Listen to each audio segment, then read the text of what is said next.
Hello friends, എല്ലാവർക്കും മഹാലക്ഷ്മി സീരിയലിൻ്റെ ഇന്നത്തെ എപ്പിസോഡിൻ്റെ റിവ്യൂയിലേക്ക് സ്വാഗതം. അങ്ങനെ വീട്ടിൽ തിരിച്ചെത്തുന്ന മഞ്ജു മഹാലക്ഷ്മി കൊടുത്തുവിട്ട ആഭരണങ്ങളെല്ലാം സാഗറിനെ കാണിച്ചു കൊടുക്കുകയും സാഗരേട്ടൻ ഇതെല്ലാം വിൽക്കുമെന്നാണ് അമ്മ പറഞ്ഞത് എന്നും പറയുമ്പോൾ മുൻപ് ഞാൻ അങ്ങനെയായിരുന്നു എന്നും ഇപ്പോൾ എനിക്ക് ഇതൊന്നും കണ്ടാൽ കണ്ണു മഞ്ഞളിക്കില്ല എന്നും പറയുന്നുണ്ട് സാഗർ. പിന്നീട് മഞ്ജുവിന് മഹാലക്ഷ്മി ഇഷ്ടം പോലെ ആഭരണങ്ങൾ കൊടുത്തുവിട്ടു എന്നറിയുന്ന സീമന്തിനിയും വാമനും അതിനെക്കുറിച്ച് മേഘനോട് പറയുന്നുണ്ട്. അതിലൊന്നും കാര്യമില്ല, അവളുടെ ശരീരത്തിലേക്ക് ആ പാനീയം ചെന്നിട്ടുണ്ടെങ്കിൽ ആ കുഞ്ഞു പോവും. സാഗറാണ് ഇതിന് പുറകിൽ എന്ന് വരുത്തി തീർക്കുകയും ചെയ്യും എന്നെല്ലാം പറയുമ്പോൾ ഇത് നടന്നു കിട്ടിയാൽ കൊള്ളാം എന്നെല്ലാം വാമൻ പറയുമ്പോൾ വാമനെ കൊല്ലാനുള്ള ദേഷ്യം വരുന്നുണ്ട് കേട്ടോ മേഘന്. സ്വാതിയുടെ കല്യാണത്തിന് കണ്ണൻ സഹായിക്കാമെന്ന് ഏറ്റിട്ടുണ്ട്, നീ ആയിട്ട് അതില്ലാതാക്കരുത് എന്ന് സീമന്തിനി പറയുന്നുണ്ട് കേട്ടോ മേഘനോട്.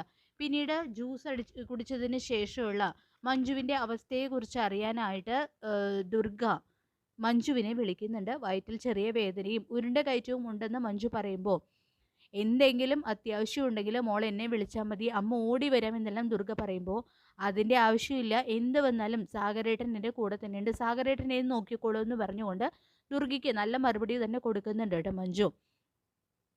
പിന്നീട് കണ്ണൻ മലയ്ക്ക് പോയ സമയത്ത് ഇവിടെയുള്ളവൾ അനന്തുവിൻ്റെ വീട്ടിലേക്ക് പോകും. ആ സമയത്ത് മഞ്ജുവിനെ ഇവിടെ കൊണ്ടുവന്ന് നിർത്താം.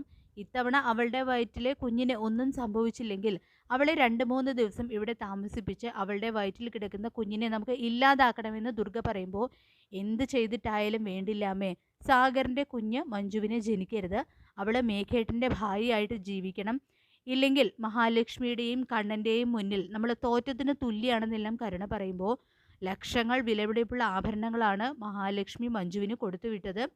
ഇനി ആ സാഗർ എങ്ങാനും അതും കൊണ്ട് സ്ഥലം വിടുമോ എന്ന് ദുർഗ ചോദിക്കുമ്പോൾ അങ്ങനെ ചെയ്താൽ നമ്മുടെ ജോലി എളുപ്പമായി അമ്മേ, ഒന്നും ചെയ്യാതെ തന്നെ മഞ്ജു അവനെ വെറുക്കും, പിന്നെ അവളെ മേഘേട്ടൻ്റെ ജീവിതത്തിലേക്ക് തിരികെ കൊണ്ടുവരാൻ വലിയ പ്രയാസമൊന്നും കാണില്ല എന്ന് പറഞ്ഞുകൊണ്ട് കരുണയും ദുർഗയും കൂടി ചിരിക്കുകയാണ് കേട്ടോ ചെയ്യുന്നത്. പിന്നീട് കണ്ണനും മഹയും ചേർന്ന് കണ്ണൻ്റെ ശബരിമല യാത്രയെക്കുറിച്ച് സംസാരിക്കുന്നു. അപ്പോൾ മഹാലക്ഷ്മി പറയുന്നുണ്ട് ചുറ്റും ശത്രുക്കളാണ്, പോരാത്തതിന് ആ മേഘൻ ജയിലിൽ നിന്നും ഇറങ്ങിയിട്ടുണ്ട്, പിന്നെ കണ്ണേട്ടനോടൊപ്പം സാഗരം മാർക്കോയൊക്കെ ഉള്ളതാണ് ആകെ ഒരു സമാധാനം, എന്നാലും കണ്ണേട്ടൻ സൂക്ഷിക്കണം. അത് മാത്രമല്ല കണ്ണേട്ടനിപ്പോൾ നടന്നു തുടങ്ങിയിട്ടല്ലേ ഉള്ളൂ, ഒരു കാലിന് ചെറിയ മുടന്നുണ്ട്, കണ്ണേട്ടന് നടന്നു തന്നെ മല ചവിട്ടണം എന്ന് നിർബന്ധമാണോ?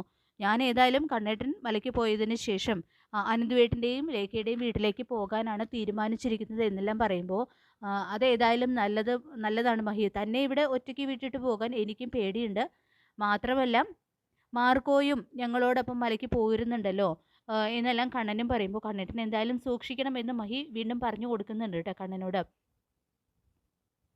നമ്മളെ നേരിട്ട് കാണാൻ അയ്യപ്പസ്വാമി ആഗ്രഹിക്കുന്നുണ്ടെങ്കിൽ ആരൊക്കെ എന്തൊക്കെ ചെയ്യാൻ നോക്കിയാലും ദർശനം നമുക്ക് കിട്ടും, എന്തൊക്കെ പ്രതിസന്ധി ഉണ്ടെങ്കിലും കാലിന് സ്വാധീനം കിട്ടിയതിന് ശേഷം അയ്യപ്പസ്വാമിയെ നടന്ന് തന്നെ ദർശിക്കണമെന്നത് എൻ്റെ ഒരു മനസ്സിലുള്ള ഒരു ആഗ്രഹമാണെന്നും കണ്ണൻ പറയുന്നുണ്ട് കേട്ടോ മഹിയോട്. പിന്നീട് കാണിക്കുന്നത് മേഘനാണെങ്കിൽ കണ്ണനെയും മാർക്കോയെയും സാഗറിനെയും ഒരുമിച്ച് തീർക്കാൻ വേണ്ടിയിട്ട് ഗുണ്ടകളെ ഏർപ്പാടാക്കുന്നു. 4 പേര് മല കയറുന്നുണ്ട്, അതിൽ 3 പേരെയാണ് ടാർഗറ്റ് ചെയ്യേണ്ടത് എന്ന് പറഞ്ഞുകൊണ്ട് കണ്ണൻ്റെയും മാർക്കോയുടെയും സാഗറിൻ്റെയും ഫോട്ടോസും മേഘൻ അവരെ കാണിച്ചു കൊടുക്കുന്നുണ്ട്. മലയിട്ട് മലയ്ക്ക് പോകുന്ന അവരൊരിക്കലും തിരിച്ചു വരരുത്, അവരെ വകവരുത്തിയിട്ട് ഏതെങ്കിലും കൊക്കയിലേക്ക് തള്ളിയാൽ മതി, അവരുടെ ഡെഡ് ബോഡി പോലും ഇനി ആർക്കും കാണാൻ സാധിക്കരുത് എന്നെല്ലാം മേഘൻ പറയുമ്പോൾ ഞങ്ങളതൊക്കെ ഏറ്റു ചേർന്ന ഗുണ്ടകൾ പറയുന്നതും അതിൽ ആ മാർക്കോ നിസ്സാരക്കാരനല്ല, അവനെ നിങ്ങൾ ആദ്യം തീർക്കണം, അവനെ തീർത്തു കഴിഞ്ഞാൽ പിന്നെ മറ്റ് 2 പേരുടെയും കാര്യം നിങ്ങൾക്ക് നിസ്സാരമായിട്ട് ചെയ്തു തീർക്കാവുന്നതേ ഉള്ളൂ എന്നും മേഘൻ പറയുന്നുണ്ട് കേട്ടോ അവരോട്. പിന്നീട് കാണിക്കുന്നത് കണ്ണൻ മലയ്ക്ക് പോകുന്നതിന് മുൻപായിട്ട് മഹിയാണെങ്കിൽ കുടുംബക്ഷേത്രത്തിൽ തൊഴാനായിട്ട് എത്തുന്നുണ്ട്. അപ്പോൾ അവിടെ വെച്ച് പതിവ് പോലെ സിദ്ധിയായിട്ടുള്ള അമ്മയെ കാണുന്നുണ്ട് കേട്ടോ മഹി. തുടർന്ന് മഹി പറയുന്നുണ്ട് അന്ന് 12ാം വയസ്സിൽ കണ്ണേട്ടന് സംഭവിച്ച അപകടത്തിന് ശേഷം കണ്ണേട്ടൻ മാലയിട്ട് മലയ്ക്ക് പോവുകയാണെന്നും അതിൻ്റെ ഒരു സന്തോഷത്തിലാണ് കണ്ണേട്ടൻ എന്ന് പറയുമ്പോൾ ഇത്തവണ മലയ്ക്ക് കയറാൻ ആ മോനെ കുറച്ച് പ്രയാസപ്പെടേണ്ടി വരും, മോന് ഒരു 4-5 ദിവസം കൂടി മോശം സമയമാണെന്നും ആ മോനെ അപായപ്പെടുത്താൻ ശ്രമിക്കുന്നവർ കൂടെ തന്നെ ഉണ്ട് എന്നെല്ലാം അമ്മ പറയുമ്പോൾ അത് കേട്ട് ശരിക്കും വല്ലാതാവുന്നുണ്ട് കേട്ടോ മഹി. അപ്പോൾ അമ്മ പറയുന്നുണ്ട് മോള് ഭയപ്പെടേണ്ട, മോന് ഒരു പോറൽ പോലും ഏൽക്കാതെ ദർശനം നടത്തി തിരിച്ചു വരും, അതുവരെ ഒന്ന് കരുതിയിരിക്കണമെന്ന് മാത്രമേ അമ്മ ഉദ്ദേശിച്ചുള്ളൂ. ആ മോന് തുണയായിട്ട് മറ്റ് 2 പേര് കൂടി പോകുന്നുണ്ടല്ലോ, അതിൽ അതുകൊണ്ട് മോൾ ഒരു കാരണവശാലും പേടിക്കേണ്ട ആവശ്യമില്ല. ഭഗവാൻ എല്ലാം നോക്കിക്കോളൂ എന്നും അമ്മ പറയുന്നുണ്ട് കേട്ടോ മഹിയോട്. പിന്നീട് കാണിക്കുന്നത് നമ്മുടെ മാർക്കോയാണെങ്കിൽ കണ്ണനെയും കൊണ്ട് ഒരൊറ്റപ്പെട്ട അയ്യപ്പ ക്ഷേത്രത്തിലേക്ക് വരുന്നുണ്ട്. അപ്പോൾ ആ അയ്യപ്പ ക്ഷേത്രം കാണുന്നതും ഏതാ മാർക്കോ ഈ ക്ഷേത്രം എന്ന് ചോദിക്കുമ്പോൾ ശബരിമല യാത്രയ്ക്ക് മുൻപ് ഇവിടെ വന്ന് ഇവിടുത്തെ അയ്യപ്പസ്വാമിയെ തൊഴുത് പ്രാർത്ഥിക്കുന്നത് നല്ലതാണെന്നും അതിനാണ് ഞാൻ കണ്ണൻ സാറിനെ ഇങ്ങോട്ട് കൂട്ടിക്കൊണ്ട് വന്നത് എന്ന് മാർക്കോ പറയുന്നുണ്ട് കേട്ടോ. അതുമാത്രമല്ല കണ്ണൻ സാറിനെ കാത്ത് ഇവിടെ മറ്റൊരു അത്ഭുതം കൂടി ഉണ്ട് എന്ന് മാർക്കോ പറയുന്നുണ്ട്. അപ്പോൾ അതെന്താ മാർക്കോ എന്ന് കണ്ണൻ ചോദിക്കുന്ന സമയത്ത് തന്നെ സിദ്ധിയായിട്ടുള്ള അമ്മ അവിടേക്ക് കടന്നു വരുന്നുണ്ട് കേട്ടോ കണ്ണൻ്റെ മുമ്പിലേക്ക്. അപ്പോൾ അമ്മയെ കാണുന്നതും ശരിക്കും അത്ഭുതമാവുന്നുണ്ട് കണ്ണന്. അപ്പോൾ കണ്ണൻ ചോദിക്കുന്നുണ്ട് മാർക്കോയ്ക്ക് എങ്ങനെ ഈ അമ്മയെ പരിചയം എന്ന് ചോദിക്കുമ്പോൾ ഒന്ന് ചിരിക്കുക മാത്രം ചെയ്യാണ് കേട്ടോ മാർക്കോ. ഈ അമ്മയാണ് അപകടം നടക്കുന്നതിന് മുൻപ് എനിക്ക് ആ അയ്യപ്പ വിഗ്രഹം സമ്മാനിച്ചത്. പക്ഷേ അതെൻ്റെ കയ്യിൽ നിന്ന് നഷ്ടമായി എന്നെല്ലാം കണ്ണൻ പറയുമ്പോൾ ഞാൻ മോന് തന്ന അയ്യപ്പ വിഗ്രഹം എത്തേണ്ട കൈകളിൽ തന്നെ ചെന്ന് ചേർന്നിട്ടുണ്ട്. മോൻ്റെ ഭാര്യയായ ലക്ഷ്മി മോളുടെ കാര്യമാണ് ഞാൻ ഉദ്ദേശിച്ചത്. അന്ന്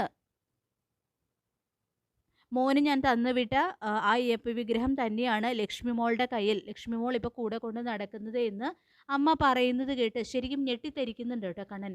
അപ്പോൾ അയാൾ ഇതേക്കുറിച്ച് എന്നോട് ഇതുവരെ ഒന്നും പറഞ്ഞിട്ടില്ലല്ലോ എന്ന് കണ്ണൻ ചോദിക്കുമ്പോൾ സമയവുമാവുമ്പോൾ മോൻ എല്ലാം അറിയുന്നു മാത്രം മറുപടി കൊടുക്കുകയാണ് കേട്ടോ അമ്മ ചെയ്യുന്നത്. ശേഷം മാർക്കോയും അമ്മയും തമ്മിൽ എന്താണ് ബന്ധം എന്ന് ചോദിക്കുമ്പോൾ മോനെയും ലക്ഷ്മി മോളെയും പോലെ എനിക്ക് ഏറ്റവും വേണ്ടപ്പെട്ട ഒരു മോൻ തന്നെയാണ് ഈ മോൻ എന്ന് മാത്രം മറുപടി കൊടുക്കുകയാണ് കേട്ടോ അമ്മ ചെയ്യുന്നത്. തുടർന്ന് ഒരു വെള്ളി നാണയം ആ അമ്മ കണ്ണനെ ഏൽപ്പിക്കുന്നുണ്ട്. എന്നിട്ട് പറയുന്നുണ്ട് ശബരിമല യാത്ര ചെയ്യുന്ന സമയത്ത് ദർശനം നടത്തുന്ന സമയത്ത് മോൻ ഈ വെള്ളി നാണയം കയ്യിൽ സൂക്ഷിക്കണമെന്നും എന്ന് പറഞ്ഞുകൊണ്ട് അമ്മ അവിടെ നിന്ന് നടങ്ങുന്ന നീങ്ങുകയാണ് കേട്ടോ ചെയ്യുന്നത്.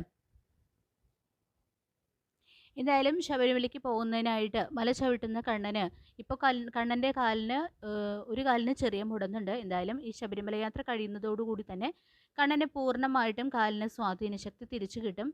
അതുമാത്രമല്ല കണ്ണനെയും സാഗറിനെയും മാർക്കോയെയും അപായപ്പെടുത്താൻ വേണ്ടിയിട്ട് മേഘൻ ഗുണ്ടകളെ അയച്ചിട്ടുണ്ട്. അപ്പോൾ ആ ഗുണ്ടകളെ കണ്ണൻ തന്നെയായിരിക്കും നേരിടാനായിട്ട് പോകുന്നത്. അങ്ങനെ അപ്പം നമുക്ക് കാത്തിരിക്കാം മഹാലക്ഷ്മി സീരിയലിൻ്റെ ലേറ്റസ്റ്റ് എപ്പിസോഡിനായിട്ട്. ഈ റിവ്യൂ ഇഷ്ടപ്പെട്ടെങ്കിൽ ലൈക്ക് ചെയ്യുക, ചാനൽ കൂടി ഒന്ന് സബ്സ്ക്രൈബ് ചെയ്ത് സപ്പോർട്ട് ചെയ്യുക. താങ്ക്